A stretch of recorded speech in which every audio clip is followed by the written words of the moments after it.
Sir, గతంలో జగన్మోహన్ రెడ్డి పరిపాలన చూశారు. ఇది కూటమి ప్రభుత్వం. ఈ కూటమి ప్రభుత్వం నమ్మొచ్చు అంటారా? జగన్మోహన్ రెడ్డి పరిపాలనకి దీనికి నమ్మకం ఏంటి? అది విధ్వంసంతో స్టార్ట్ అయిందండి. ఇది సంక్షేమం అభివృద్ధితో స్టార్ట్ అయిందండి. ఖచ్చితంగా 100% నమ్మొచ్చు అండి.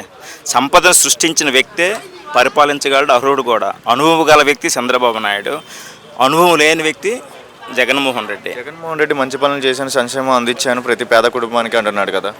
సంక్షేమ పథకాలు అనేవి కట్టింగులతో కూడిన సంక్షేమం అండి. అది కూడా 14 లక్షల కోట్లు అప్పులు చేశాడండి. కేవలము 1,80,00,000 మాత్రమే పంచాడండి. మిగతా డబ్బులు ఏటాయి ప్రజల నుంచి పన్నుల రూపాయలు కలెక్షన్స్ ఏటైంది. ప్రతి కుటుంబానికి ఇచ్చింది రూపాయి అయితే తిరిగి వసూలు చేశాడు పన్నుల రూపంలో కానీ, ట్యాక్సుల రూపం అంటే పన్నులు, ట్యాక్సులు, కట్టింగుల రూపంలో అంటే మద్యం రూపంలో కానీ ఏ విధంగా చూసుకునే 10 రూపాయలు ఇచ్చి 100 రూపాయలు తిరిగి కలెక్ట్ చేశాడండి. ప్రతి కుటుంబానికి జగన్మోహన్ రెడ్డి బాకీ ఉంటాడండి.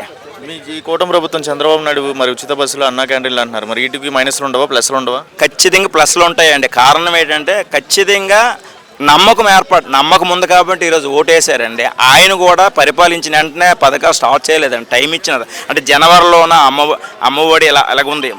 ఖచ్చితంగా ఇచ్చిన ప్రతి హామీ కూడా టైము టెన్యూర్ పీరియడ్లో 5 years అండి మ్యాండేట్ ఇచ్చారండి. ఖచ్చితంగా ప్రతి హామీ కూడా నెరవేరుస్తారు. గతంలో జగన్మోహన్ రెడ్డి ఇచ్చిన హామీలు కూడా 99.8 అన్నాడు, కానీ మద్యపాన నిషేధం కానీ, సిపిఎస్ రద్దు కానీ, లేదా సన్నబియ్యం కానీ, 45 సంవత్సరాల పెన్షన్ కానీ ఏవీ అమలు చేయలేదండి. అంటే ఆడు ఫేక్ సీఎం, ఫేక్ గవర్నమెంట్. అందుకే ఈవేళ ఖచ్చితంగా అంటే 11 సీట్లతో మరి అతపాతాలను తొక్కినారండి ప్రజలు. ఇది ప్రజా విజయం, ప్రజా తీర్పు అండి. ఇది కేవలం కూటమి నాయకుల మీద, మరీ ముఖ్యంగా చంద్రబాబు నాయుడు